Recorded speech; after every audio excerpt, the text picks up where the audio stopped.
अब हम बात करने वाले हैं भारत और चीन की। तो क्यों भारत और चीन पर रहती है दुनिया की नज़र? आज हम बात करेंगे इस बारे में। भारत है यहाँ और चीन है यहाँ। ये दोनों एशिया महाद्वीप में आते हैं। जैसा कि आप देख पा रहे हैं, एशिया महाद्वीप के जो और मुख्य देश हैं वो जापान, रूस जो कि दुनिया का सबसे बड़ा देश है, और चाइना, इंडिया, सऊदी अरेबिया, ये भी एशिया महाद्वीप में आते हैं, और इंडोनेशिया, मलेशिया, ये भी जो आसियान के कंट्रीज़ हैं ये एशिया महाद्वीप में आते हैं। और इसे साउथ एशिया बोलते हैं, जिसमें इंडिया, पाकिस्तान, नेपाल, भूटान, श्रीलंका, इसको साउथ एशिया बोलते हैं। इसको ईस्ट एशिया बोलते हैं, जिसमें China, south Korea, Japan, north Korea, Taiwan, ये देश आते हैं। और इनको सेंट्रल एशिया बोलते हैं, जिसमें कजाकिस्तान, किर्गिस्तान, तुर्कमेनिस्तान, ये सारे देश आते हैं। और इसको वेस्ट एशिया बोलते हैं, जिसमें कि Saudi Arabia, Iran, Iraq, Syria, Turkey, तुर्की का एक हिस्सा यूरोप में भी आता है, इस्तांबुल, और बाकी का सारा हिस्सा एशिया में आता है। तो तुर्की एकमात्र ऐसा देश है जिसका जब एक हिस्सा है वो एशिया में है और एक हिस्सा यूरोप में है। चलो शुरुआत करते हैं। ये है अफ्रीका महाद्वीप, ये साउथ अफ्रीका है यहाँ। इसलिए बता रहा हूँ क्योंकि हमें ज़रूरत पड़ेगी। यहाँ पे साउथ अफ्रीका है, जो कि अफ्रीका महाद्वीप का एक बहुत ही महत्वपूर्ण देश है। ये है दक्षिणी अमेरिका, और ये है ब्राज़ील, जो कि दक्षिणी अमेरिका महाद्वीप का सबसे बड़ा देश है, एरिया के हिसाब से, पॉपुलेशन के हिसाब से, और जीडीपी के हिसाब से, अर्थव्यवस्था के हिसाब से भी सबसे बड़ा है। और ये है उत्तरी अमेरिका, जिसमें ये है यूनाइटेड स्टेट्स ऑफ अमेरिका, दुनिया की सबसे बड़ी अर्थव्यवस्था और सबसे ताकतवर देश। तो चलिए शुरुआत करते हैं। यहाँ पे ये यूरोप आप देख पा रहे होंगे, ये है यूक्रेन और ये है रूस। तो जो अभी जो युद्ध चल रहा है वो यहाँ यूक्रेन और रूस। तो ये जो आप यहाँ इसके यूक्रेन के रीजन है, जैसे किएव, किएव इसकी राजधानी है, और खार्किव, खार्किव पे हमला हुआ था, ये क्रीमिया है।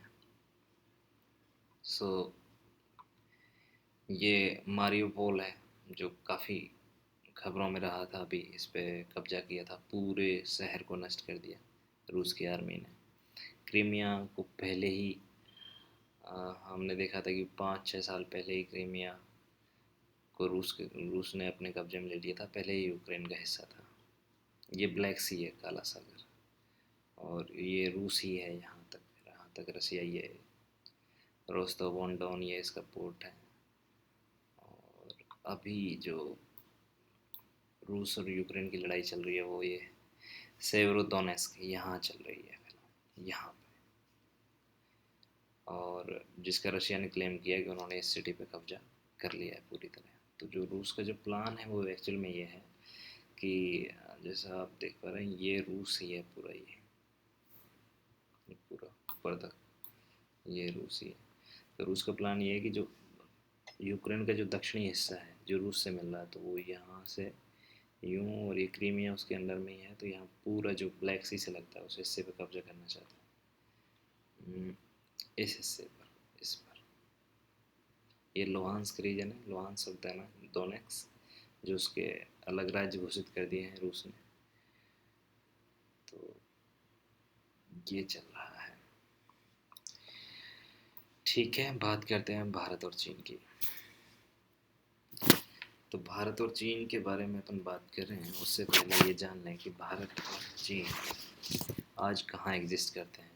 अगर हम नंबर्स की बात करें तो भारत और चीन कहाँ एग्जिस्ट करते हैं। सो अगर बात करें हम चाइना की, तो चाइना जनसंख्या के मामले में दुनिया का सबसे बड़ा देश है, जबकि भारत दूसरा सबसे बड़ा देश है। चीन की जनसंख्या 141 करोड़ है, भारत की जनसंख्या 138 करोड़ है। अगर हम बात करें अर्थव्यवस्था की, जीडीपी की, तो जो चीन की जीडीपी है वो 17.8 ट्रिलियन डॉलर है, और जो इंडिया की जीडीपी है वो 2.9 ट्रिलियन डॉलर है। अगर दुनिया के परिप्रेक्ष्य में देखें तो दुनिया की दूसरी सबसे बड़ी अर्थव्यवस्था चीन की है और पांचवी सबसे बड़ी अर्थव्यवस्था इंडिया की है। अब बात करते हैं ताकत की। तो अगर आर्मी के हिसाब से देखें तो, या मतलब डिफेंस पावर के हिसाब से देखें, वैसे संख्या में तो दुनिया की सबसे बड़ी आर्मी चाइना की है, लेकिन अगर हम ताकत के हिसाब से देखें टोटल, तो दुनिया की तीसरी सबसे बड़ी सैन्य ताकत चाइना को माना जाता है और चौथी सबसे बड़ी सैन्य ताकत इंडिया को माना जाता है। तो आप देख रहे हैं कैसे मतलब इंडिया और चाइना कैसे महत्वपूर्ण हो जाते हैं दुनिया के नक्शे पर।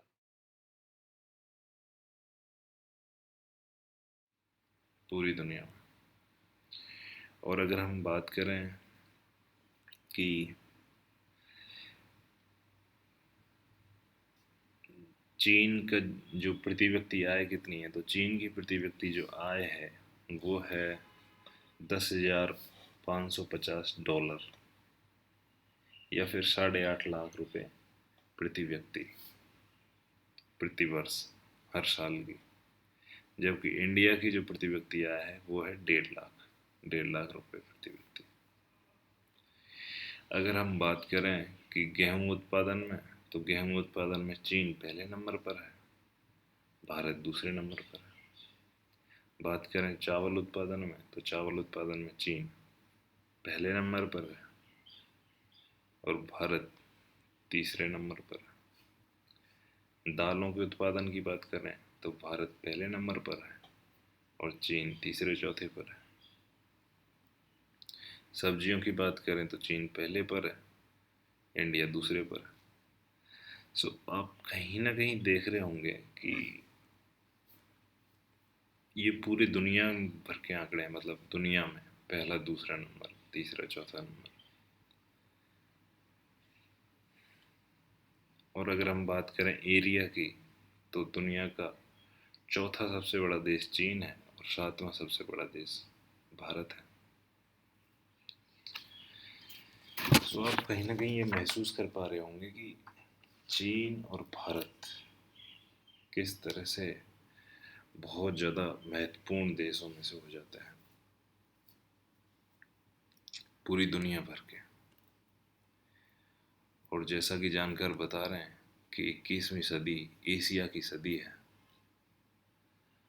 और जब बात आती है एशिया की तो आप दो देशों को, इवन तीन देशों को बिल्कुल इग्नोर नहीं कर सकते, जिनमें है चीन, रूस और भारत।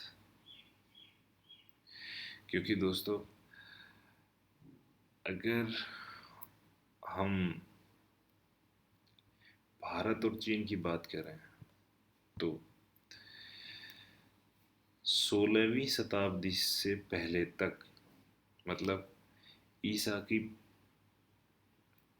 पहली सदी से 15वीं शताब्दी तक, मतलब 1,500 साल तक इंडिया और चाइना की जो अर्थव्यवस्थाएं थी वो दोनों मिलके दुनिया की कुल अर्थव्यवस्था का 50% या उससे अधिक हिस्से को रिप्रेजेंट करती थी लगातार 1,500 साल तक। ये जो यूरोप का उदय है या फिर जो ब्रिटेन की अर्थव्यवस्था आई, ये सब बाद में उदय हुई है।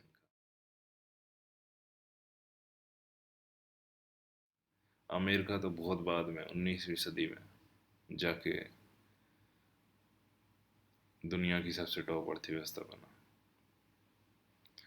तो इंडिया और चाइना दुनिया में हमेशा से, अगर हम उनकी इकोनॉमी की बात करें या फिर उसकी कल्चर की बात करें, बहुत पुरानी कल्चर है, बहुत पुरानी सभ्यताएं हैं इंडिया और चाइना की। तो भारत और चीन हमेशा से वैश्विक अर्थव्यवस्था में एक मेजर पार्ट और एक मेजर हिस्सा रखते हैं। 50% से ज़्यादा हिस्सा रहा है 1,500 सालों तक। 1,500 सालों तक।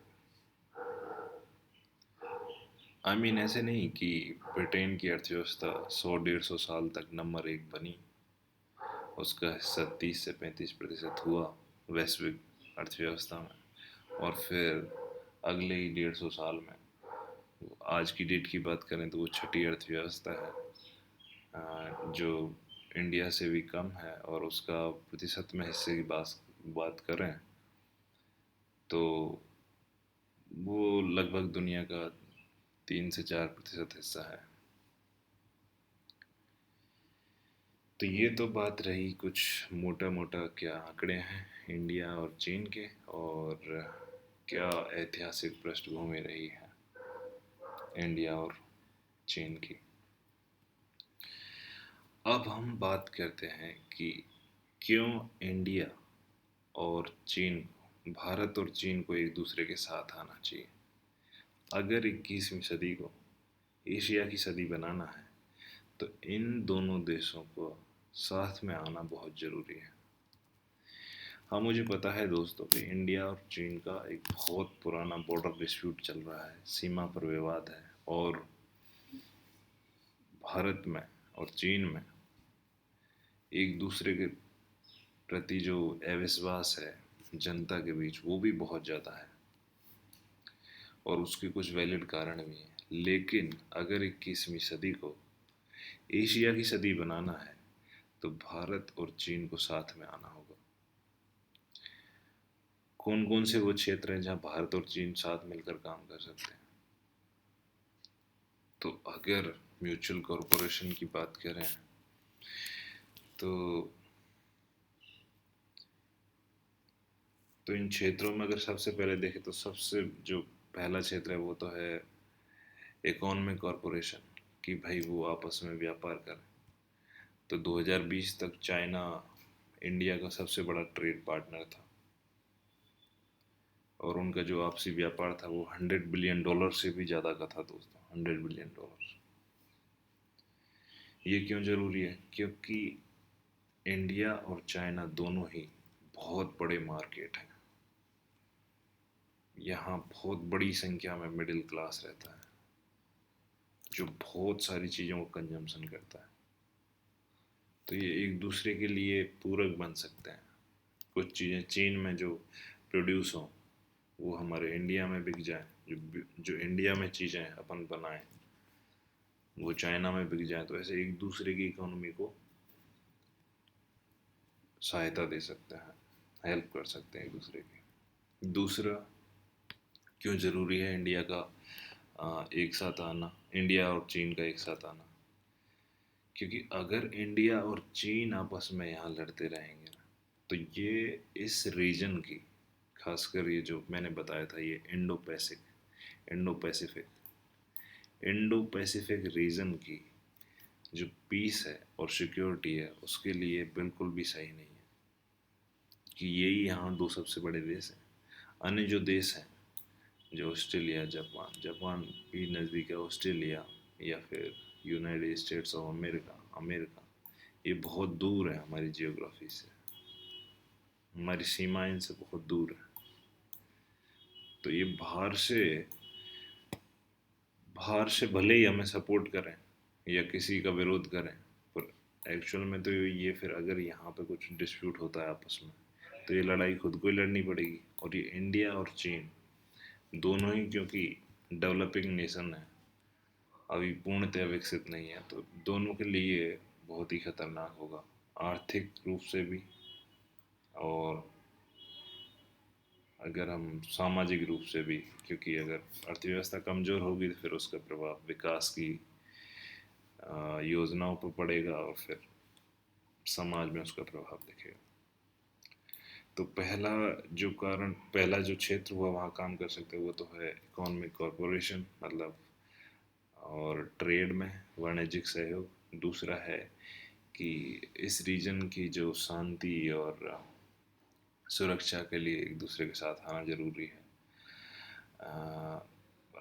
दूसरा है, और तीसरा है कि भारत और चीन दोनों की एक एक ऐसा मुद्दा है जिस पे सोच बहुत ही ज़्यादा मिलती है, क्योंकि 1991 में जब 1991 से पहले दुनिया में दो नेता हुआ करते थे।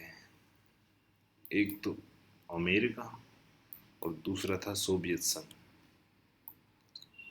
अमेरिका के नेतृत्व में, अमेरिका के साथ साथ ये यूरोप के जो अपन नेटो कंट्री जिन्हें कहते हैं वो भी जुड़े हुए थे, जैसे खासकर तो ब्रिटेन मतलब यूनाइटेड किंगडम और फ्रांस, जर्मनी, ये सब, ये मतलब जिसे हम वेस्टर्न नेशन कहते हैं, इटली, ये और प्लस अमेरिका। अमेरिका इनका लीडर था।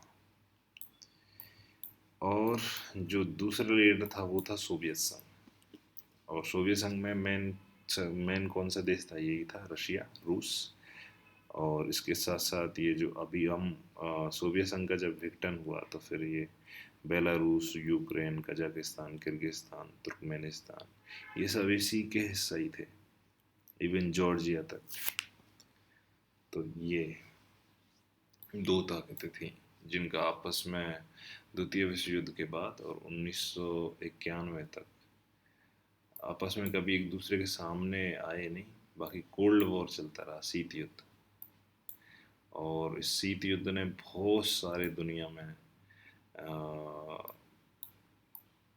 बहुत सारा मतलब विनाश करवाया, युद्ध करवाया, क्योंकि एक दूसरे की दादागिरी, कौन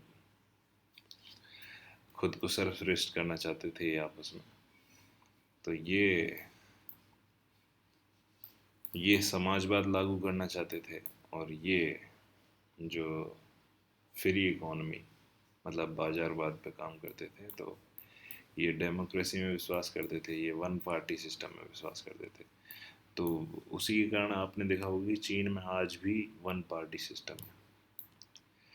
तो इस शीत युद्ध के कारण बहुत सारे विवाद उन्हें जन्म लिया, जैसे साउथ कोरिया और नॉर्थ कोरिया के बीच में जो विवाद है, और वियतनाम में जो युद्ध चला था वो, और मिस्र का जो युद्ध चला था, खासकर इज़राइल का इन पूरे छः सात देशों के साथ चला था, अरब देशों के साथ युद्ध, वो खाड़ी के युद्ध, ये सब बहुत, अफ़गानिस्तान में जो युद्ध चला है, तो ये सारे बहुत सारे युद्ध जो हुए थे वो कोल्ड वार के कारण थे। तो मैं जो कहना चाहता हूँ वो ये कि भारत और चीन, इवन रूस भी यही चाहता है कि दुनिया मल्टीपोलर हो। मतलब अभी जब सोवियत संघ के विघटन के बाद फिर दुनिया में केवल एक नेता रह गया, और वो था अमेरिका। और फिर उसने अपने हिसाब से दुनिया को चलाया, जो वो कहते वही सही। अमेरिका और इसके कुछ कुछ फ्रेंड्स, आई मीन इसके जो अलाई हैं, जैसे यूके, फ्रांस, जर्मनी, इटली, ये जो नेटो की कंट्रीज हैं, ये जो कहते हैं दुनिया में वही सही, जैसे सही हो गलत हो कुछ भी हो। और इनके लिए दुनिया का मतलब है यही, United states of America, Canada और ये कुछ देश, बस जो यहाँ हो रहा है वही सबसे महत्वपूर्ण है। आपको अगर नहीं पता है दोस्तों, तो ये जब तक अमेरिका और यूरोप में इनके खुद के देशों में जब तक हमले नहीं हुए थे आतंकवादियों के या टेररिस्ट हमले, तब तक इन्होंने दूसरे देशों में हो रहे आतंकवादी हमलों को आतंकवादी हमला ही नहीं कहा, जैसे इंडिया में हो रहे थे या फिर अफ्रीका में हो रहे थे। तो उनको सिर्फ ये इंटरनल सिक्योरिटी के मैटर बताते हैं। खैर, तो जो तीसरी बात है वो ये कि भारत, चीन और रूस तीनों ही अमेरिका की जो दादागिरी है, जो यूनिपोलर वर्ल्ड है, मतलब एक ध्रुवीय विश्व है जिसमें सिर्फ अमेरिका कहे या उसके जो साथी कुछ ब्रिटेन, फ्रांस, इटली, जर्मनी का है, वही बात चलती है, उसको ख़त्म करना चाहते हैं। तो उसके लिए चीन और भारत को साथ आना बहुत ज़रूरी है इस रीजन में। और जो पांचवी बात चौथी बात थी वो ये कि क्योंकि अगर बात करें चीन की और इंडिया की, तो चीन दुनिया का सबसे बड़ा तेल आयातक देश है। मतलब दुनिया में जितना भी तेल आयात होता है उसमें सबसे ज़्यादा जो तेल का आयात करता है वो चीन करता है। और भारत तीसरा सबसे बड़ा है अगर देशों की बात करें, तीसरे बड़ा खपत करता। तो आयातक भी और खपत करता भी, खपत होता है तभी आयात करता है। सो चीन और इंडिया दोनों को ही मतलब सस्ता तेल चाहिए, चीप एनर्जी चाहिए। और इसके लिए इन दोनों का साथ में आना ज़रूरी है ताकि ये किसी से बात करें तो इनकी बात में वजन हो और इनकी बात सुनी जाए। तो और सुनने वाला कौन होगा? ये जो देश हैं खाड़ी के, खासकर सऊदी अरेबिया हुआ, हाँ यूएई हुआ, संयुक्त अरब अमीरात, ईरान हुआ, इराक हुआ। सो ये इन देशों से तेल का, और रूस, रूस भी तेल का दूसरा सबसे बड़ा अ, निर्यातक देश है। तो चीप एनर्जी प्राइसेस के लिए, क्योंकि ये इंडिया के भी हित में है और चीन के भी हित में है कि तेल के दाम सस्ते रहें, चीन की फैक्ट्री चलते रहें और इंडिया के कारोबार चलते रहें। और जो पांचवा मुद्दा है जिस पे इनको साथ आना ही पड़ेगा वो है, चूंकि आप यहाँ देख पा रहे होंगे कि ये जो इंडिया और चीन के बीच में ये यहाँ लद्दाख से ही देखे अपन, ये हिमालय है एक्चुअली, ये हिमालयन रेंज है, यहाँ पे पर्वत है। ये जो नेपाल है या भूटान, ये सब पर्वत, ये हिमालय है। सो हिमालय से जो हिमालय ऐसा ही बना रहे जैसा वो है, इसका मतलब क्या है कि वहाँ पे जो बर्फ़ है वो ऐसी ही जमती रहे, वो एकदम से पिघल ना जाए। और चूंकि जलवायु परिवर्तन इतना हो रहा है, टेम्परेचर इतना बढ़ रहा है, तो एनवायरनमेंट और इकोलॉजी, पर्यावरण और पारिस्थितिकी के क्षेत्र में भी इन दोनों का साथ आना जरूरी है, जिससे हिमालय का जो रीजन है, जिसे दुनिया का थर्ड पोल या तीसरा ध्रुव कहते हैं, क्योंकि यहाँ ध्रुवों के जैसी ही बर्फ जमती है, तो ये ऐसे ही जमते रहे। और वो क्यों ज़रूरी है बर्फ़ जमना? क्योंकि आप देख रहे हो हिमालय से हमारी गंगा, यमुना और इंडस मतलब सिंधु नदी, ब्रह्मपुत्र, ये सब हिमालयन रीजन से ही निकलती है। और इधर चाइना के देखें तो यांगटीसी जो उनकी सबसे बड़ी नदी है, प्लस ब्रह्मपुत्र को वहाँ सांगपो बोलते हैं, वो भी वहाँ, क्योंकि ब्रह्मपुत्र चीन में भी बहती है और इंडिया में भी। सांगपो, यांगटीसी, वांगहो, जिसे येलो रिवर कहते हैं, ये सब हिमालयन रीजन से निकलती हैं, तिब्बत की पठार। तो इस रीजन की जो पारिस्थितिकी है, जो पर्यावरणीय स्थिति है, वो वैसी ही रहे जैसी कि आज है। ये दोनों के हित में है, क्योंकि अगर जलवायु परिवर्तन ज़्यादा हुआ और ज़्यादा टेम्परेचर बढ़ा और यहाँ की जो बर्फ़ है जो एक साथ पिघल गई, तो सबसे पहले तो इन निचले इलाकों में बाढ़ आएगी, जिसमें असम है, मेघालय है, बिहार है, इन सब में बाढ़ आ जाएगी, उत्तराखंड, हिमाचल प्रदेश, और इधर चीन के भी जो तटीय इलाके हैं उनमें बाढ़ आएगी। और दूसरी बात, नदियाँ सूख जाएंगी, और नदियाँ सूख जाएंगी तो फिर तुम्हें पता ही है बहुत सारी दिक्कतें होंगी, खाद्यान्न का संकट होगा। तो ये मोटे मोटे 5 मुद्दे हैं, जिनमें से मैं दोबारा रिपीट कर देता हूँ। पहला मुद्दा है कि अगर भारत और चीन एक दूसरे के साथ आते हैं तो वो एक दूसरे की जो आर्थिक समृद्धि है उसको बढ़ाने में सहायक होंगे, क्योंकि भारत और चीन दोनों ही अम, बहुत बड़े बाजार हैं, और तो वो एक दूसरे और बिल्कुल पड़ोसी देश हैं। तो इस म- इस क्षेत्र में वो आगे बढ़ सकते हैं, एक दूसरे के लिए सहायक हो सकते हैं। दूसरा उनका साथ आना क्यों ज़रूरी है, वो ये कि इस रीजन जो इंडो पैसिफिक, जहाँ से दुनिया का लगभग 1/3 से ज़्यादा व्यापार होता है इस रीजन में, इवन इसे भी जोड़ दें तो फिर लगभग 45% व्यापार होता है दुनिया का। तो ये इसकी जो शांति और सुरक्षा के लिए इन दोनों का साथ में आना, या इन दोनों का अपना बॉर्डर डिस्प्यूट को ख़त्म करना, वो बहुत ज़रूरी है। और तीसरा है कि क्योंकि भारत और चीन, अब भारत, चीन, इवन रूस और ब्राज़ील, ये कुछ ऐसे देश हैं जो अमेरिका की दादागिरी से परेशान हो गए हैं। एक ध्रुवीय जो वैश्विक व्यवस्था चल रही है, जिसमें सिर्फ अमेरिका कहे और उसके दोस्त कहें, वो वही बात मानी जाती है, वही बात चलती है। तो ये मल्टीपोलर वर्ल्ड चाहते हैं, बहुध्रुवीय विश्व चाहते हैं, जिसमें ये चाहते हैं कि अ, भाई एक ही पंच ना हो, उसमें चाइना भी पंच हो, इंडिया भी पंच हो, रूस भी हो, ब्राज़ील भी हो, बहुत सारे हों, जिससे कि सही बात मानी जाए। और जो चौथी बात है वो ये कि भारत और चीन दोनों ही, क्योंकि तेल के बहुत बड़े आयातक और खपतकर्ता देश हैं, तो चीप एनर्जी हो, तेल और गैस, तो सस्ती सस्ता तेल और गैस मिले, तो इसके लिए हमेशा साथ में काम करते हैं इंडिया, चाइना। चाइना अभी आज भी करते हैं और करना चाहिए साथ में, और क्योंकि ये दोनों के हित में है। और जो पांचवी बात थी वो थी कि जो हिमालयन रीजन है वो दोनों के बीच में आता है, और इसकी हिमालयन रीजन ऐसे ही उसका जो पारिस्थितिकी है, पर्यावरण, वो वैसे ही बना रहे, क्योंकि यहाँ से बहुत सारी नदियाँ, जैसे इंडिया की बात करें तो गंगा, यमुना और ब्रह्मपुत्र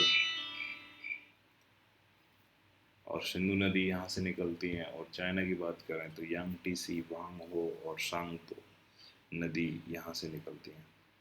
तो ये दोनों के हित में है कि जलवायु परिवर्तन से इतना टेम्परेचर ना बढ़े कि हिमालय का जो क्षेत्र है उसका बर्फ़ एकदम से पिघल जाए, क्योंकि उसके बहुत बड़े इम्पैक्ट होंगे, बाढ़ आएंगी और खाद्यान्न का संकट होगा। तो ये कुछ क्षेत्र हैं जहाँ चीन और इंडिया मिलकर काम कर सकते हैं। कुछ और भी क्षेत्र हैं जहाँ चीन और इंडिया मिलकर काम कर सकते हैं, जैसे WTO, जो कि पहले ही पॉइंट में आ जाता है, वर्ल्ड ट्रेड ऑर्गेनाइजेशन। तो उसमें जब भी विकसित देश ये कहते हैं कि भाई तुम, क्योंकि चीन और इंडिया अपने किसानों को सब्सिडी देते हैं, जैसे आपने देखा होगा दोस्तों कि इंडिया में जो फर्टिलाइज़र है, यूरिया है, उस पर सब्सिडी मिलती है। जो अपन आप यूरिया का कट्टा खरीद के लाते हैं, तो उसमें सब्सिडी होती है। अगर सरकार सब्सिडी ना दे तो ये और महंगा पड़ेगा, ऐसे ही चीन भी देता है। तो ये देश मना करते हैं, ये कहते हैं कि इससे आई मीन इंडिया और चाइना के किसानों का लागत कम होती है और गेहूँ सस्ता आता है, तो वो सस्ते दामों पे बेचते हैं, हमारा महंगा बिकता है, तो फिर उसे कोई लेता नहीं, सस्ते वालों को खरीदता है। तो ये चीज़ें चलती रहती हैं। सो कुल मिला के हमने देखा कि कैसे इंडिया और चीन को साथ आना चाहिए, और ताकि जो 21वीं सदी है वो एशिया की सदी बन सके। और हमारे यहाँ जो चाइनीज फॉरेन मिनिस्टर थे वो अभी आए थे 1 महीने पहले। तो जैसा कि उन्होंने कहा, उनकी कोटेशन से मैं अपनी बात ख़त्म करना चाहूँगा। तो उन्होंने कहा कि भारत और चीन को एक दूरदृष्टि रखते हुए काम करना चाहिए, ना कि जो छिटपुट छोटे मोटे घटनाक्रम चल रहे हैं उन पे गौर करना चाहिए, और हमें एक दूसरे की मदद करनी चाहिए, ना कि एक दूसरे से लड़ झगड़ के एक दूसरे की एनर्जी ख़त्म करनी चाहिए। तो उनके जो एग्जैक्ट वर्ड थे वो तो ये थे कि take a long term prospective and remain undisturbed by temporal things, and we should help each other rather than exhausting each other. Subscribe करते वक्त बेल आइकन ज़रूर दबाएं. Thank you for your time, and thank you for listening. See you again. Thank you.